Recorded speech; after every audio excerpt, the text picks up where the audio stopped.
I was drawn to sculpture just because of the versatility of the materials and how you can apply random objects. You can kind of play very subconsciously with how you're applying those materials.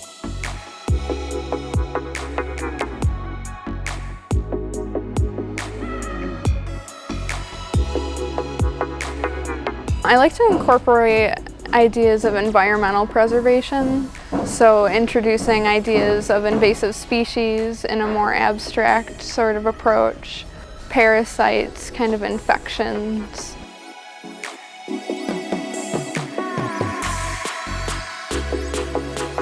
I also have ideas of dreams and water and kind of that subconscious realm, mysticism.